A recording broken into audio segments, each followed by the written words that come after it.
Are we live? Good evening, everyone, and welcome. This is Swiss Gaming, where you get to play board games with us. All right, we are coming to you live here from our studio in sunny South Florida. Florida in the house. It's not sunny out, Matt. It's not. It's nice out. dark. But thank you all for joining us. This is our first impressions of our Spotlight session here at Twist Gaming. Let's get some introductions out of the way. As usual, I'm Matt. I'm Ann. And I'm Josh. Hi, everyone. We're Twist Gaming. So this is our first impression session where we talk about our favorite points of the game that we just played, any constructive criticisms, and then the most important question of the evening, which is would we play it again? But what game is this for? This is for Village Pillage by Jelly Bean Games, currently live on Kickstarter right now. I'm sure PandaBot's going to go and spam that in chat for y'all to go check out. And what is this game? Village Pillage is a, you'd probably be best to do this. It's a multiplayer head-to-head game where we're playing cards against people to our left and right, and we're a little village that's attempting to become a kingdom. And how are we doing that? By collecting relics. But we have to pay for our relics somehow. And we do that with, of course, none other than turnips. Still like a bunch of turnips in the card can. Make it rain turnips. If you could put one right here. It's good. That's a big improvement. There you We're go. getting more viewership now. I hate you. So we are playing against each other with our four classes of villagers. So we've got our farmers, which are going to gain us turnips, obviously. We've got our walls, which are going to protect our turnips. We've got our raiders, which are going to go steal our enemies' turnips. And we've got our merchants, which is going to allow us to buy relics, but also upgrades. And the upgrades are going to be a little bit of the deck building system that we have here, where we're going to be increasing our hand of cards with different options for how we want to play the game and eventually take down our foes and rule the turnip kingdom. So first up, we're going to talk about what we liked most about this game. And typically we go by who won, but we all won. Yeah. We played So three why don't we games. go in order of who won first? Winner. What 1 second? Winner, winner, chicken dinner. All right, so I won the first game, and Did you? Actually, this is in order: 1, 2, 3. That's actually kind of funny. So I won the first game, and won the second game. Josh won the third game. Let's talk a little bit about what we liked about the game here. Deck builders are fun, and this doesn't fall into the monotony that a lot of deck builders fall into. And I think that is in big part because you're playing 2 cards at a time. Yeah. So you only start out with 1 merchant card. So in some deck builders, there's the race for I'm going to buy all the crap that I can to begin with. And this game kind of coaxes you into not doing that because you've only got 1 buy card, at least in the beginning. And you've got the opportunity to get multiple as the game goes on. But it lends itself to bring a little bit more equilibrium to the playstyle. So I rather enjoy that. I'm going to pass. I'm going to just conga line it. So, Ann, you go next, and then I'll probably circle back around to something else that I enjoyed about the game. I often have trouble picking up and learning games, and that has a lot to do with short-term memory, and I often need like a quick reference guide to be able to remember what my next turn is. And this game was actually really easy to pick up. And the turn order on the bottom of the bank card, I think, was a nice touch because it was enough of a quick reference guide, and it wasn't obtrusive. Like it's not it's not a separate card that I need in order to remember what I'm supposed to be doing. So it was cute, quick, light, fun. I would like to point out that the bank card here is very nicely set up, just because it's a functional card in that it serves as your placeholder for your bank, showing you how many turnips you can store. Mm-hmm. It also serves as your quick reference guide for turn order. As It well also as serves cost for, it cost serves for your the relics. quick reference guide for the win condition purchases. Yep. And if you So- flip it over, it has a 2-player mode on it. Oh yeah, multi-purpose cards. Nobody likes them unitaskers. So Josh, how about you? What's something that you really enjoyed about this game? I like the it's I don't know the correct term. It's a rock paper scissors game. Yeah. It's you're just judging what your opponents, and there's that bluffing aspect, a slight bluffing aspect to it. Yeah. And we didn't bring that up as much. And the other thing is this goes up to 6 players. Technically, go up to more if you add different copies of the game. But you're only worried about People to really, your immediate left and right. It's the only people you can affect. Yes. Yeah, that maybe not worried about because if I was playing with a larger group, I'd be worried about the guy that I can't. That's when you start getting Reach. into the politicking Yes. of Like- you need to beat them up because they're gonna win. Yep. Yeah. So that I haven't haven't had the chance to play this over 3 players. Yeah. I've always played this 3 players, and it's a very good 3-player game just because you get to have everything. You get kind of control over everything. Like you don't feel like you can't attack someone and not prevent them from doing something. So there's that. But yeah, no, it's a deck builder, and I've done some really silly stuff in play because I have done a lot of playtesting for this, and I've done some really silly mechanics and broken some parts of the game from it. But no, I've always enjoyed playing this because it's a quick, simple game to play, and it's. So chat brought up a question there. Josh, did you have any issues with the colors of the game? Since you are colorblind, for those at home that don't know. No, and that was I also yelled at them during development phase of the game. Okay, just take all the credit for everything. But the game does do a very nice job of the symbology is very prominent and then unique for each card as well, or each type. So they're very well defined. You're not worried about, hey, this kind of looks like the other thing. It's 4 very distinct symbols. You're fine with you could leave color out of the game altogether, and it'll be perfectly understandable from that. I would like to point out that the artwork is really cute on this game, and I like the fact that the only repeat cards are the starting cards that everyone shares, and everything else is unique artwork, and I really like that. And I also like the fact that aside from it being unique artwork, all the other cards are unique abilities. Obviously, they're not drastically unique, but they've all got a slightly different flavor and style to them, which allows you to really customize how you're playing the game. Yeah. And I think that was very evident in how the 3 games went. So you had some games where we were playing super duper friendly and everyone was farming and it got to a fairly quick conclusion.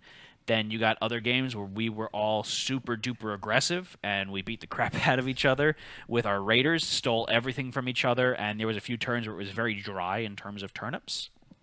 And then finally there was turns where we were super duper defensive and just paranoid because we were all beating each other up for a while and we just played walls everywhere. No one was really gaining anything, but we're just like, we're fine, leave me alone. So I like that the game lends itself to adjusting the playstyle, how you want to play.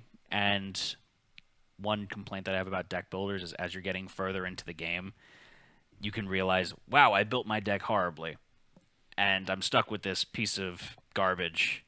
But since this game, you get to constantly replay your cards over and over again. You're not reshuffling the hand. Yeah. You get to adjust your strategy on the fly very easily. So you're not stuck until the end of the game with something you don't like. The other thing that's nice is the relic prices are just enough, so no one really falls behind. Mm-hmm. Like, there wasn't anyone with no relics or only 1 relic when someone was getting a third. Mm-hmm. Everyone had 2. Not the last game. The last game you only had 1. Mm-hmm. But she was being very very aggro with her strategy, and we keyed onto it very quickly, so it didn't work out. But again, that's part of this social deduction is kind of the wrong word for it, but like it's the bluffing. Knowing your opponent. It's the bluffing. Yeah. So a little bit of bluffing in it. So is there any more points about the game that you enjoyed before we get into the constructive criticism section? That's everything for me. Okay, so constructive criticism. What about the game would you change given the opportunity? Or what about the game may not have been your favorite aspect of it? And I'm going to start reverse order here. So, Josh, I'm going to shoot this one to you, just because you've had your fingers in this game for a little bit. You've seen it in various stages of development. I have 2 things, and one of them slightly joking. The first one is I wish... Relics is just bland to me. I don't know what could make it better. That's why it seems like generic board game prize. It's just you're getting relics. So fair enough. It's just I don't know what would have been better to make the flavor a little bit better there. Mm-hmm. The other one is I jokingly said this in chat. I wish there was a parody of the village people in this game for Village. That's not a joke. That's a serious request. Yeah, which one was your I'm not 100% serious request? I don't know. The relics. Yeah. No. It's a slightly joking but slightly serious. I think that was a missed opportunity to have something really funny. I understand why they didn't do it though. Anne, how about you? Constructive criticisms? No. It's a really light, cute game. Yeah, I want to eat. Yeah, turn. It's a really light, cute game, and with light, cute games, it's rough to really dig in. It's not going. I don't even. It's a light, cute game. If you're playing it with people who are looking for a light, cute, quick game, I think that it's the appropriate game. Mm-hmm. I like the okay. So I like games where each of the cards have different abilities, and I'm sure it takes a lot of development work to be able to figure out how you get all those various powers to work together in one game. Sometimes, though, when all the cards were on the board, I wanted none of the cards. Yeah. And it would have been nice to have some, either maybe it's meant to be that way, but I kind of wish Market refresh. Yeah, that there was a refresh ability. I'm not in love with all of the cards. Like the veteran I almost picked, but I was like steal 6, but then You have to get rid of it every other turn. yeah, I mean, so each card's I guess in general supposed to have its ups and downs to be balanced, but You gravitated more towards one style than the other. a little bit, yeah. I'd have to agree with you, and I think what I would have liked to have seen, and I don't like you can do this on your own as a variant. It doesn't make a difference, but to see the 4 different types of card, the classifications as different piles, so they still start with 4 cards face up, but you always have one of each card in the market. But then what if you have one of each card in the market and you don't want that version of that category's card? I see what you're getting at. Like maybe take the top, like a face down But card. like another part, just a counterpoint is part of the game is collecting turnips so you can buy relics. So most of the time your merchant should be trying to buy a relic. Worst case scenario, you're buying a card besides the beginning.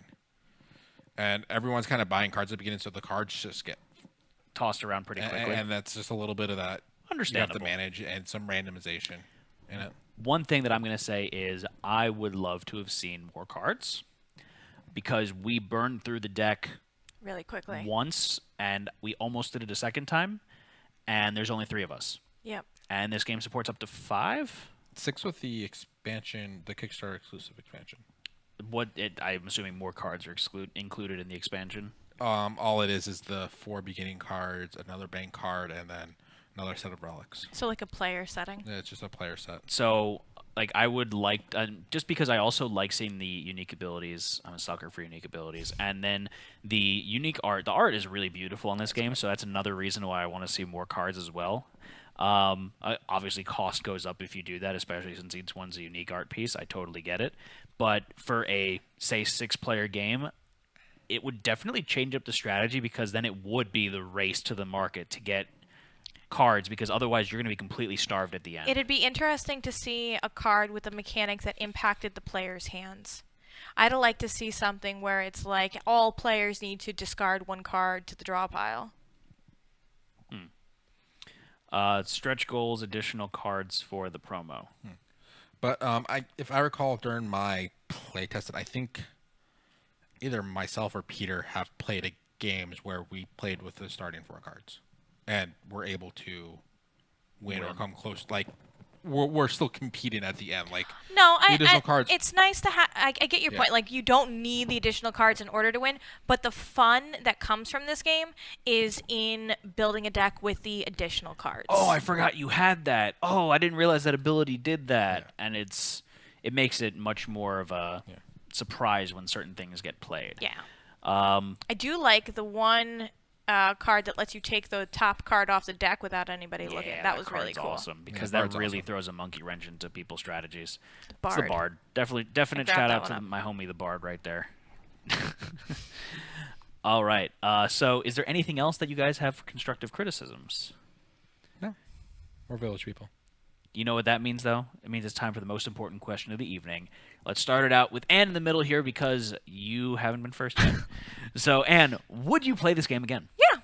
Yeah, like I said, this is a light, cute, fun game, and if the occasion called for it, I'd bring it out. Question: would you play this with your kids? Yeah. They like Scuttle more, and I think Scuttle is a little bit more complex than this. So I definitely play it with the kids. It's definitely a game to play. It's like a This is a family little game. bit more player interaction, I think. since you're just playing to left and right, than compared to. Yeah, but I think what's the right term for it? Mechanics or mechanisms. The things that you can do with the cards and Scuttle are significant. Like, you've got to put more. It's much more strategy. So I think that they enjoy that more than this kind of gameplay. But this is definitely a family game. Okay. Josh? Yeah. I'm not gonna play it a No bunch of caveat. times. Oh. The other Yeah, thing. we'll get into that after this. I know what you're getting at. Okay. And then finally for me, I'm going to say yes. This is like for sure a game that I would carry around in my pocket and I would bust it out when I was at a restaurant or something. It plays really fast. It's really simple to pick up. You don't need to take up a whole bunch of table space with it. And if you really wanted to make it more portable, you can replace the turnip tokens with a notebook, like a little mini notepad if you wanted to. So you don't have a bunch of tokens flopping around. The joy is throwing tokens at each other. I do like throwing tokens at your face, but at the same time, no, I really do enjoy this game, and I feel like it would be a good bar game. Yeah. I think it would be a really cool bar game. But yeah, definitely yes for me. So backing it up a little bit, 3 yeses from all of us. Yes. So thumbs up there. Josh and I have a little an aside to talk about here. We have played the head-to-head variant, the 2-player variant, off stream before. Yes. We got to play that at Expedition Prototype Con most recently, and we can talk about that a little bit. It changes up the gameplay where you're not playing one card. Well, you are playing one card at a time. You're not playing for that immediate card. You're playing directly one card head-to-head against your opponent, but you're pre-programming one turn ahead. Right? Yeah. So at the beginning of the game, you put down 2 cards. You both play your card. Card moves over. Then you play a card behind it. Then you play a card behind it. So you can't play the same card over and over again? So you could see what card is going to be the next card in the sequence, so you can't spam someone with something. And at the same time, it gives a little bit of a pre-program mechanic, which is I'm kind of a sucker for programming in games. And it's a very super light version of programming, but I think it adds a nice little twist and interest, so that way the 2-player variant feels fresh from the multiplayer So like what happens is like, oh, I played that, and then I played the merchant so I could buy that relic, and like I lost all my turnips and my merchant was useless or something like that. And you play things out of order. It plays very, very differently than... I feel like it slows the game down a bit, too, because otherwise it would be a little too fast in head-to-head mode. But it plays very differently than the base game. Yeah. It's a complete variant of the rules. But I prefer the more players, the 3+ player game versus the 2. But if you want to do the 2, then you could. Honestly, either one I'm okay with. I enjoy both variants because sometimes I don't want to play with everyone picking. It's a little bit more AP-ish with the playing to the left and right because then you're thinking about multiple people and what their thought processes are. Mm-hmm. So I kind of enjoy the head-to-head when I'm in the mood for it differently. Is there anything else that you want to talk about this game this evening, folks? That's it. Ann? Nope, I think that got everything. All right, so I think we touched on it. Let's get a quick recap here. Very fun game. Super easy to learn. Super easy to pick up. Really nice art. It's got turnips. And very nitpicky on the negatives. I want to see more art in the game. I want to see more cards. That's my only complaint there. But other than that, 3 yeses across the board. We definitely would play it again. Check out the 2-player variant once you get your copy. Other than that, thank you all for joining us this evening. This has been our first impression session of our spotlight of Pillage by Jelly Bean Games. So big shout out to them sponsoring this stream and all of this week's streams. But for now, signing off, I'm Matt. I'm Ann. I'm Josh. Go check them out on Kickstarter, guys. Have a good one.